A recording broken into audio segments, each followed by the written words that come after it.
చేరారో వాళ్ళ మీద ఆరోపణలు ఉన్నాయా, నేరారోపణలు?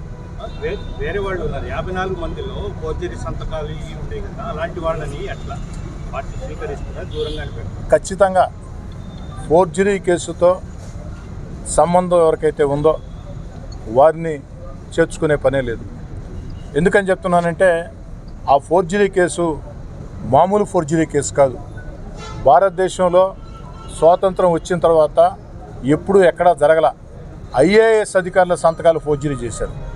ఐఏఎస్ అధికారుల సంతకాలు ఫోర్జరీ చేయడం అనేది భారతదేశంలో ఎక్కడా జరగల, ఒక నెల్లూరులో జరిగింది. ఆ యొక్క ఐఏఎస్ అధికార సంతకాలు ఫోర్జరీ చేసినటువంటి ఆ యొక్క వ్యక్తులను మాత్రం చేర్చుకునే అవకాశం లేదు. ఖచ్చితంగా ఆ యొక్క కేసులో వాళ్ళకి క్లీన్ చిట్ వస్తేనే ఆలోచన చేస్తాం తప్ప అలాంటి వాళ్ళని చేర్చుకునే ప్రశ్నే లేదు. అదేవిధంగా స్థానికంగా తెలుగుదేశం పార్టీ నాయకులు, కార్యకర్తలు కొంతమందిని తీవ్రంగా వ్యతిరేకిస్తూ ఉన్నారు. వాళ్ళను కూడా చేర్చుకునే ప్రశ్నే లేదు. ఎక్కడైనా సరే అందరితో మాట్లాడి స్థానికంగా నా కోసం కష్టం చేసిన, కష్టకాలంలో నా వెంబడి ఉన్న, ఎన్నికల వేళ నా కోసం కష్టం చేసిన నాయకులతో, కార్యకర్తలతో మాట్లాడి సముచిత నిర్ణయం తీసుకుంటాను తప్ప ఏకపక్షంగా నిర్ణయాలు తీసుకునే అవకాశం ఉండదు. ఈరోజు చేరికలకు కూడా కారణం ఇది రాష్ట్ర పార్టీ ఆలోచన.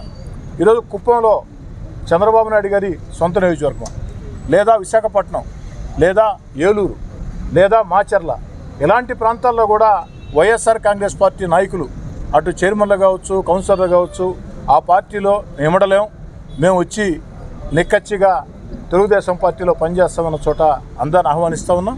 అందులో భాగంగానే ఇది కూడా ఆహ్వానించాం. అయితే ఒక మాట చెప్పి మాట దెప్ప అలవాటు నాకు లేదు.